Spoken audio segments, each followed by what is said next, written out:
Minister Lecce, welcome. Thank you.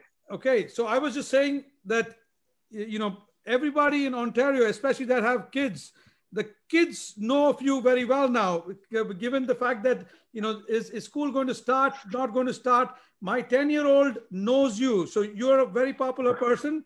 And we also want to thank you on behalf of, everybody in Ontario, especially those with kids, for keeping the school safe and working hard for all our betterment. So with that out of the way, we'd like to welcome you to this event and we'd like to, get right into it and put you on the spot and hear what you have to say. And we'd like to, hear a few words from you. Over to you, Minister Lecce. Well, thank you very much. I appreciate the welcome to, of course, the Executive Director, to our President, Vijay, to everyone joining. Good afternoon, good evening. It's a pleasure to be here. I obviously am very excited about the opportunity to speak with the Indo-Canadian Chamber, recognizing the role you play in supporting economic growth. And I think as we deal with the pandemic, we are, so often reminded by the difficulties as a society, the difficulties we face as a country. And yet we ought not forget what good is happening in this country. And I can't start by not recognizing the leadership in India in the context of the AstraZeneca COVID-19 vaccine, which has played a dramatic positive role in reducing transmission. And of course, with the Health Canada today approving it, I think it adds a great sense of momentum that we are going to get through this darkness. And of course, leading the way is a balance of Indian innovation and entrepreneurship, working with some of the best minds in this country here in Canada. And I'm very proud of that history, very proud of that heritage, and proud of the work the Indo-Canadian Chamber of Commerce does in helping to link those bridges, helping to bring people together and move ideas from the boardroom to the laboratory, commercializing them to concepts that could make a difference in innovation, in entrepreneurship, and of course in education. I'm here in part to speak a bit about our focus on education, our focus on creating a digital innovation for learning that I think is really critical, because there's such a static nature of education in Canada. The systems have not been well aligned with the labor market. We've got a curriculum teaching students elements that are just not relevant. I mean, to contextualize the challenge, you may remember I announced a new math curriculum from grade 1 to 8. The last time the elementary math curriculum was updated, YouTube was not a website, 2004-5.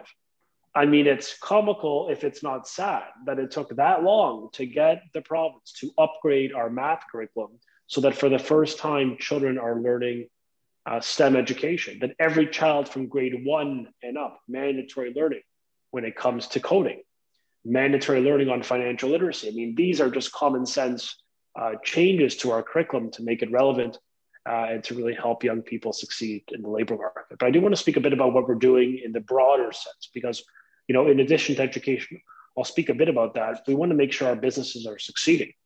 And one of the things the government launched that I thought was actually very helpful was what government's Main Street Recovery Plan. And the premise of the plan really is to support modernizing the regulations, reducing red tape, cutting back on the administrative burden that hurt so many of our small business operators in the province, especially when you remember, respectfully under the former government, it was, we really saw red tape increase dramatically. We've built e-commerce tools so that you can do more business online, trying to encourage, incentivize businesses to participate in the online marketplace.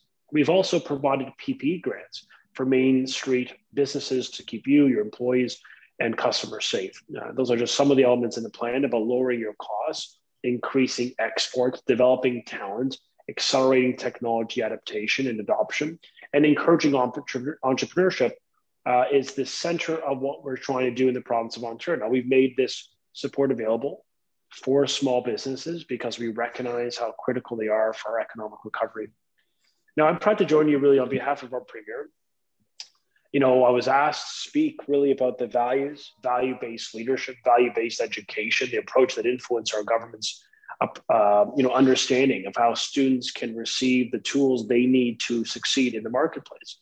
Because I would argue this country we have an opportunity that we should seize. And that opportunity is so much about unleashing the full potential of young people in the province of Ontario. And like many of you, my parents were immigrants. Perhaps some of you were immigrants yourselves, but we share that immigrant work ethic, that respect and commitment to education, the love of family. I think those are the values that inform me as minister. And when I was elected in 2018, we made a commitment to Ontario families in the interests of advancing the values of those families, of hardworking, law-abiding people. We saw a lot of, let's say, an abdication or a dismissive approach to what those core values tell us about. And so we saw school closures, the largest school closure program ever unveiled in the province's history under the former governor, or Premier Wynne at the time, and contrasting that approach to a government that is investing $13 billion over the next decade to build new schools, to ensure your children are learning in modern education spaces, to give them not just safety, but give them access to digital learning materials that I believe can really help support their learning, and more importantly, give them that competitive advantage we want. Because the theme today is about creating a competitive advantage. And it comes by, yes, leading the province through difficulty, but doing what's right, knowing who we serve as public servants. And for me, my services and my commitment is to the students of this province, the next generation, and I will not be deterred from achieving that mission, even if it is tough, even if it is difficult, even if I'm attacked every day from some, it does not matter. I will not be deterred from achieving the mandate that I think young people want, which is a minister of education that is committed to them, to building up a skills economy so that they can get a job, a good job, not any job, but a good paying job. And let's just define the problem. In this country, we have a youth unemployment rate that is twice the average of the non-youth constituency. We have twice the rate of youth unemployment in this country. We have young people who still cannot afford a home. That opportunity society that so many of us came to this country seeking, we want to restore. We want to give these young people hope and access to education that leads them to a job. And that's why we're modernizing the curriculum. In the context of leadership, we talk about doing what's right, not necessarily what's easy. And there was a massive pressure on me in the spring, in the pandemic, to not introduce a new math curriculum between grades 1 and 8, suggesting that, that is not a priority in the moment. And I'd argue, look, our kids should not have to wait for a pandemic to end or to start. They should not be the byproduct. They should not have to be delayed when it comes to giving them access to a modern document that actually teaches them skills they can monetize in the workforce, that can help them get a job, help them succeed in life. So we've driven forward with a program focused on financial literacy and STEM learning, investing $200 million over 4 years to build a math specific strategy to improve scores and improve numeracy and financial literacy of our young people. That's an innovation we led. Talking about doing what's right, not necessarily easy, I also impose that for every teacher in the province of Ontario, if you want to graduate, if you want to graduate in this province, you have to be able to complete successfully a grade 9 math test. Because I want to make sure that every educator in Ontario has those fundamentals of mathematics. And I can assure you, I heard from them. They, not everyone appreciated or necessarily wanted that act. But at the end of the day, my decision point was made premised on doing what's right for our children and making sure that the curriculum actually teaches them skills they need in the broader economy. And so we did that. We launched a new curriculum in the midst of the pandemic, no less. The only problems to do it, putting coding down to grade 1, putting financial literacy down to age 1, mandating in the province of Ontario, mandating better training of our teachers, mandating a test. If you want to teach, you have to pass that test. We are improving the standards because I believe in this province, we need to lead the nation when it comes to pedagogy, when it comes to learning that is relevant to what parents want. And I think what parents wanted from me was to be strong, in the interest of fighting for our young people. And that's what we're going to do. That is what we're doing every single day. And I don't apologize. Even if, there's opposition, I often recall, by Sir Winston Churchill, to never give up. And I think that's the spirit that this province has really embraced during the pandemic. And it's one that I think our public servants should continue to do. So there's no doubt that math skills we know are relevant. They're critically important to these young people's success and for their future employers. So the entire field of study, from engineering, healthcare, computer sciences, all require, even in healthcare itself, as we're seeing such a massive interest in the high proficiency in mathematics, we know that is a prerequisite for young people to get access to employment. And there's a growing demand in the labor market for proficient workers to fill these high paying jobs. That's why we introduced the new math curriculum for grades 1 through 8. It's why we mandate the coding and starting in grade 1. And we're now one of only 2 provinces to do that in the nation. And we're going to continue to lead, continue to help. We also realize in our curriculum, in the context of how we define leadership, is making sure that we seize opportunities presented to us. And I think for so many young people, they want to get a job in the skilled trades, but they're unable to. They're unable to get a job because, to be fair, the system, our guidance counselors, our curriculum itself, is not in any way helping promote the incredibly good paying jobs that can exist within the skilled trades. And that's a disservice to so many of you who are in business that need talented workers. And we need more young people to be entering our workforce, because look, with the baby boomers exiting the workforce, we are going to have, we already have, but we're going to soon have a massive gap in skilled labor. Why do governments wait till the problem is explosive to start to tackle it? It's what frustrates people about government. I don't care what the party is, what the color is, it's a problem. So for us, we're trying to get ahead of it. We're trying to get ahead of where the puck is going by ensuring that there's a strong incentive and investment to destigmatize the jobs in the skilled trades, because often these are entrepreneurial, well-paid, dignified jobs. And the truth is 1 in 5 jobs really, will be in the skilled trade sector over the coming years. And so they're critical, but they're hard to fill. And I've heard that from businesses in the Indo Chamber, as well as other chambers and boards of trade that have sort of said, look, we need skilled labor, and we're committed to helping to create that pipeline to our industry, to our commerce, to our retail sector, to all of you. Because we know how important it is that we start now to fix the problems that we already face, but we start to foresee them compounding over time. We also want to encourage, more young women to enter into STEM, science, technology, engineering, and math. The truth is, 34% of bachelor degrees in science, technology, engineering, or math are women. Young women. Only 23% of the STEM workforce is women. And I think we could do better than that. For your daughters and grandchildren, I just think that we ought to be, as a country like Canada, prosperous and free in this country. I want young girls to see themselves to become doctors and engineers. I want them to know that they could achieve their full potential. And what I want to do is I want us all in the Ministry of Education, our school boards, and in every single classroom in the province to remind our young people that, especially our young girls, that they can achieve that type of excellence, that they can get a job leading in our labs, in our areas of discovery, and in healthcare. And I think really education is essential to help to support that upward mobility, the lifelong success. But the only way kids can learn is if we ensure that our schools are safe, that they're welcoming, they're inclusive centers. And I think one of the things I've been working on is to shape the leaders and the decision makers of tomorrow around values, motivating them to serve, to see public service as a calling, as a force for good, and really to understand the principle of personal responsibility. That it's important that we give back, that we are generous, that we are patriotic, that we give our full commitment to this country.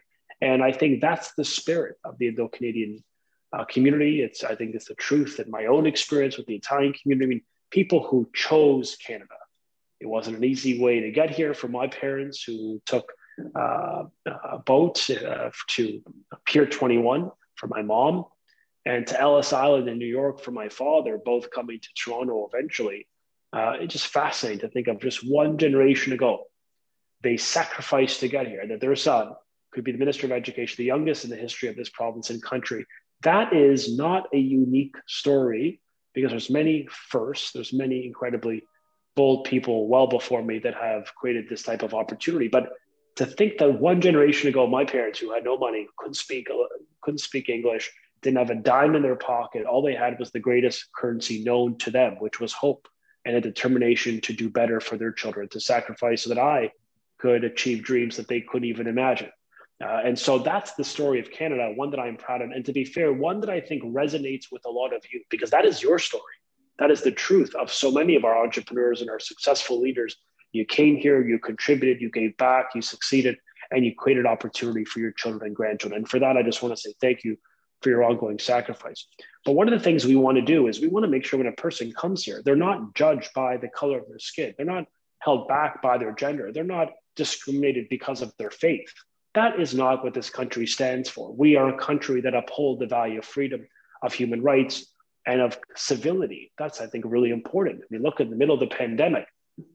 You say what you like about our political leaders, but I think it's a strength that our premier, progressive conservative premier, working with a liberal prime minister, came together, very different people.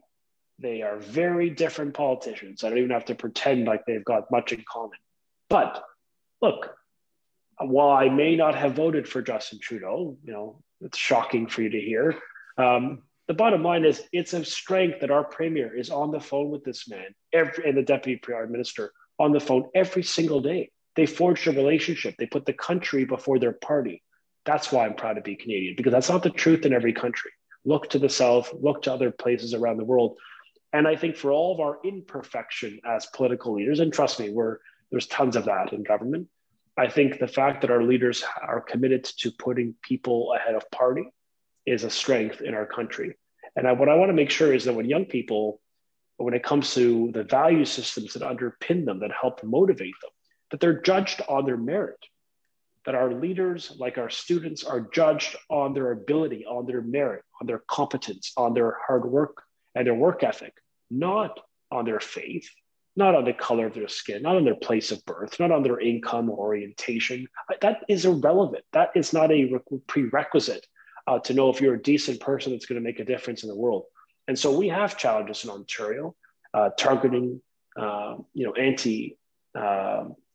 anti-Black. There's been acts of racism against Sikhs and Hindus, against East Asian communities, including Chinese. We've seen acts of against the Jewish community and anti-Semitism. I mean, the fact is, as amazing as this country is, and trust me, there's no greater country on earth than this country in Canada, we still have issues related to race.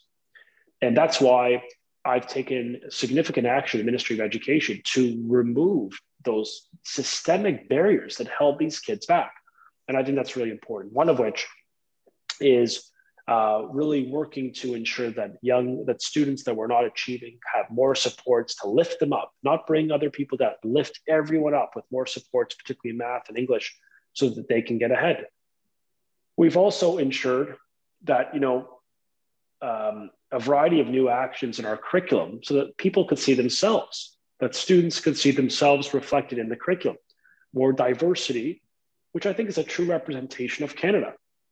Pardon me. And the one thing that I'm most excited about is that there was a regulation that the former government, it would have been Premier Wynne, allowed Regulation 274. You may have heard me say this before. This regulation ensured that 100% of hiring in the Ministry of Education, of every single teacher in Ontario, was hired based on their union seniority.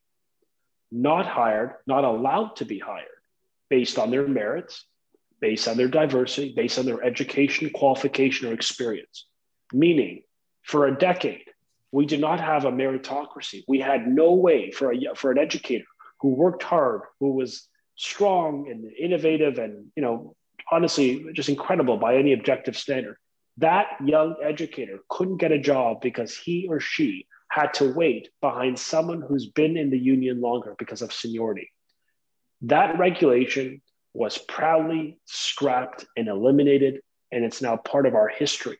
Because in this province, under our premier, we're making sure that hiring is based on merit, restoring the meritocracy our kids deserve. Because at the end of the day, as a parent, you will know all that matters is that you have the best child in front of your class. And I'm proud to say that is precisely what we have done. I also just want to note that part of unleashing the potential is recognizing the mental health elements of education. And we are very sensitive to this. We're very committed to this. We are, want to be part of the solution because, to be fair, as I think all of us will acknowledge, the pandemic has been tough on everyone, obviously, but I think our kids especially. And I think that's why we put in place $52 million more in emergency pandemic funding for special education and mental health, to make sure that when a child in grade 4 or a child in grade 11 needs access to a psychologist, a psychotherapist, a social worker, they get it. That's what you deserve. Access to services that are going to make a difference for your child. And that's why we have massively stepped up hiring of more mental health workers and $50+ million to deliver on that. In addition, School Mental Health Ontario was provided to school boards.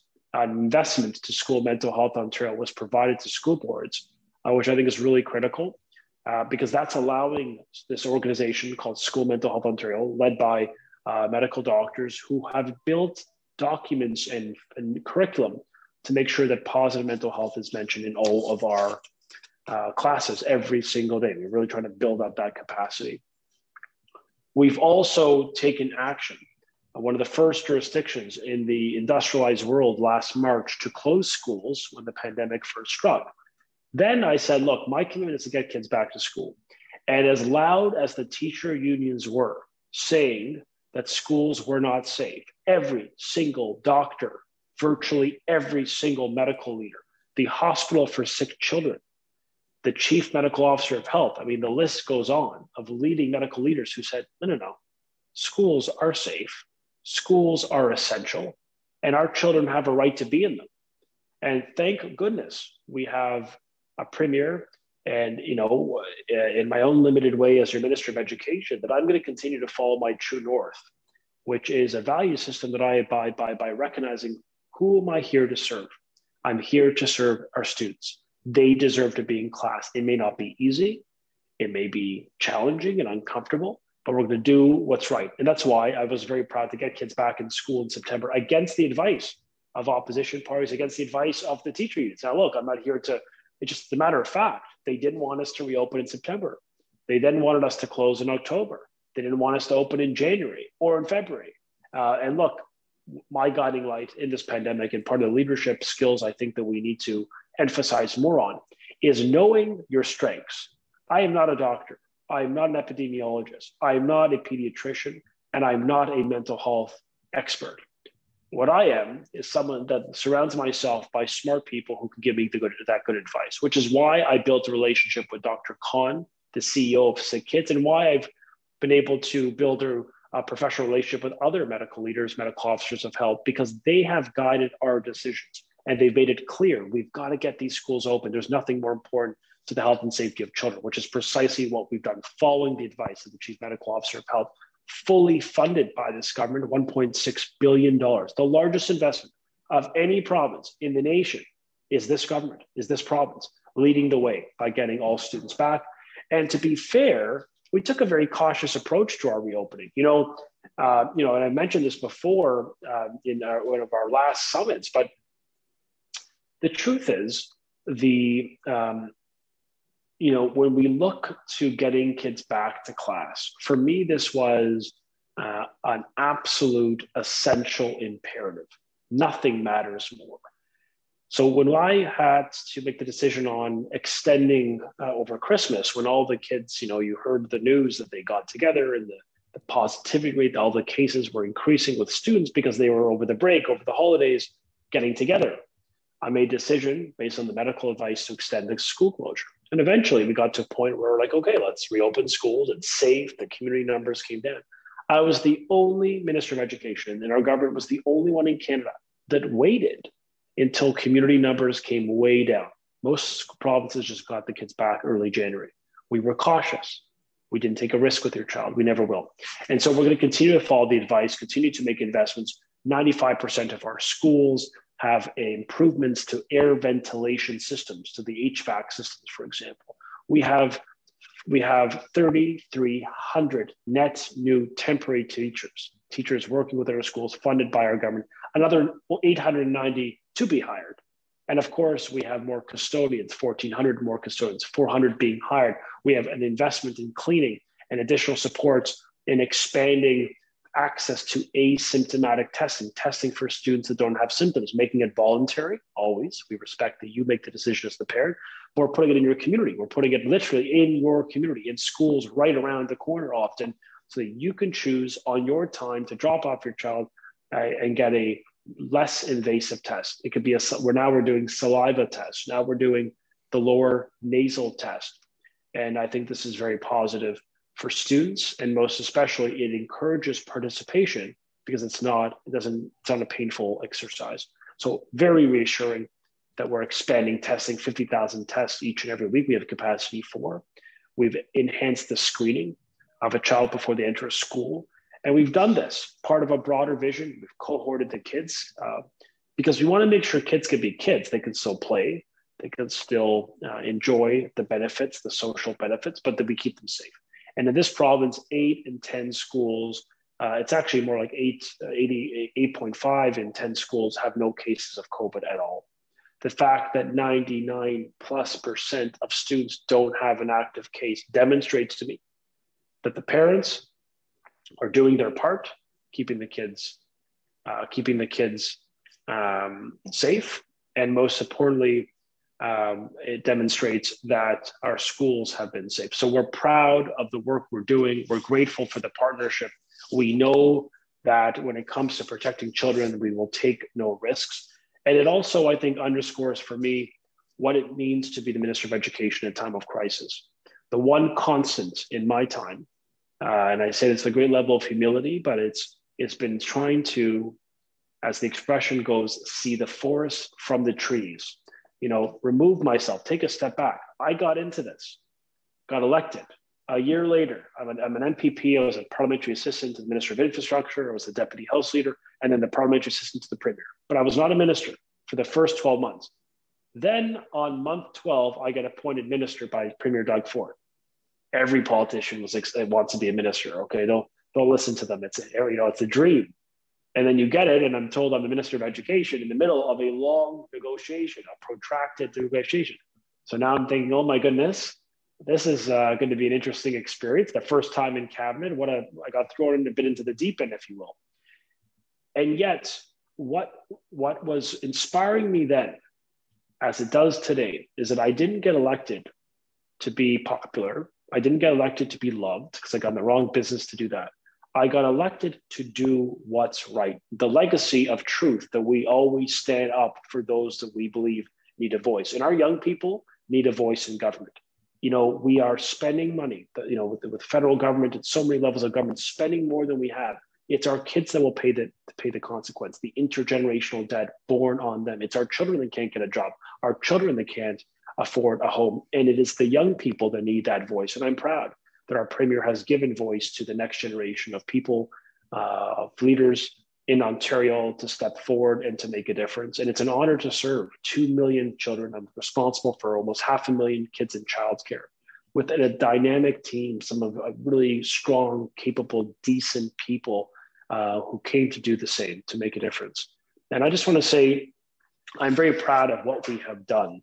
Merit-based hiring, brand new STEM-oriented curriculum that positions Ontario as the global leader in STEM education. I'm proud that we have led the only province to offer online learning. It was opposed, you remember, a year ago before the pandemic, only for us to be proven right that it's the thing we needed. It's the backstop we needed, thank goodness, to keep these kids engaged in learning. And it's a choice, which we will always respect. We are proud of the work we're doing, but it's because of the voices of our communities. It's because of the good ideas from the Indo-Canadian Chamber, from many of you who have worked with and shared perspective and counsel and constructive criticism of how we can be better.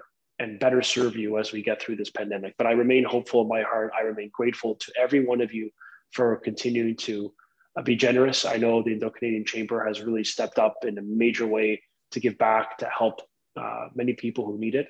And I think that's the spirit of our province, the best of our country. So I just want to say, it is an honor to be with you today. It's a great privilege to speak with you tonight.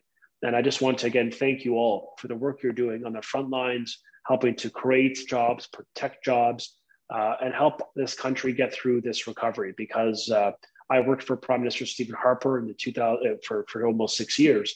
And I remember most fondly the 08-09 economic recession. And he remained cautiously optimistic that he knew our country and our province could rebound with exports, with trade diversification, with innovation, with investments in our young people in education, with low taxes and reduction in red tape and the regulatory burden. He knew that we can get through this. There is a pathway, there is a model to prosperity, and you cannot tax your way out. You can't tax your way to prosperity. We want to create the conditions for jobs and growth by unleashing the potential in our people. And I'm really just grateful for the opportunity to reaffirm that optimism, and I hope you share it. So thank you all. God bless you. I really appreciated Vijay for the opportunity, and thank you so much for your patience as I got on today. Thank you very much, Minister Lecce. It was very nice hearing all your thoughts, also your journey. I think there was a sprinkling of value-based leadership that you kind of intertwined in there. So thank you very much, Minister Lecce, and from all our kids as well. I don't know if you really talk to them, but my son says thank you very much, and we really appreciate the work that you're doing. So with that, I will move to the next segment here. We've got Vijay, quickly. You can either hang around, or if you've got other stuff to do, we understand. But if you want to, you can definitely hang around as well. We're going to be going to the panel discussion, so I leave that entirely up to you. Thank you, Minister Lecce. Vijay, after you introduce, if you don't mind, I have one quick question. There's a lot of 2-3 questions came. I'll just combine into one and ask him before, if he likes to leave early. Yeah, go ahead, Mr. Lecce. Would you have time for one question? Sure. Yeah. Thank you very much, sir.